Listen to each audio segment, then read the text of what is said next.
Goeiedag en baie welkom by Woordspieël.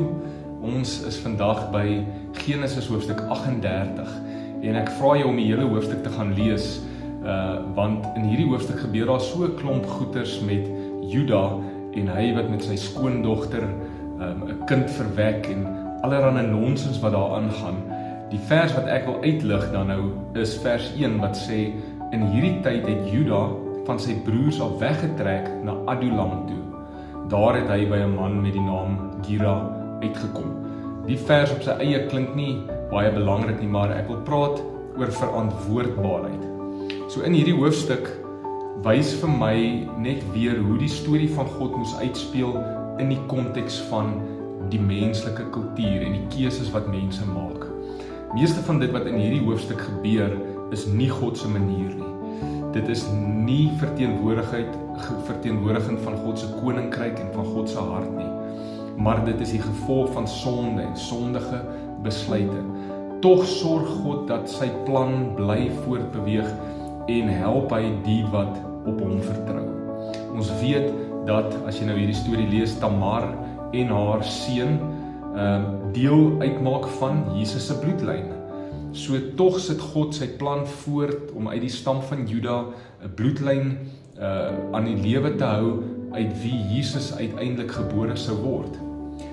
Een les wat ek hieruit vat is die feit dat toe Juda wegbreek van sy gesin en dalk die meer goddelike beginsels wat daarso gegeld het en wat Jakob daar probeer uitleef het, toe verval Juda baie maklik en baie vinnig in 'n klomp gemors wat miskien meer kenmerkend was van die nuwe groep mense tussen wie hy homself gaan vestig het hier in Adulam.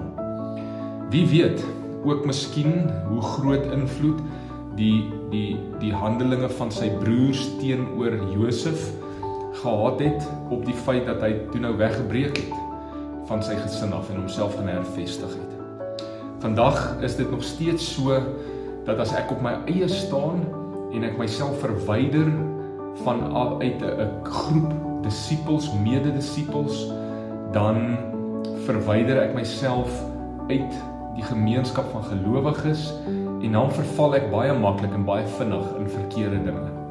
Dinge wat ek nie sou doen het as ek verantwoordbaar teenoor iemand anders sou moes staan, dan doen ek nou dinge wat ek nooit sou gedoen het nie. Want daar's nou niemand wat my verantwoordbaar en aanspreeklik hou nie. Dit is soos die storie van die koeltjie vuur by die braaivleis, daai koeltjie wat verwyder word, wat uitval en wat hier aan die een kant lê en nie meer deel is van die hele hoopie kole nie. Daai koeltjie koel baie vinnig af, terwyl die ander kole wat nog bymekaar is, vuurwarm bly brand. Ja, die kerk is nie volmaak nie, maar wanneer dit reg funksioneer, wanneer ons mekaar dissipileer, mekaar verantwoordbaar hou in liefde, is dit baie beter as om alleen te probeer staan.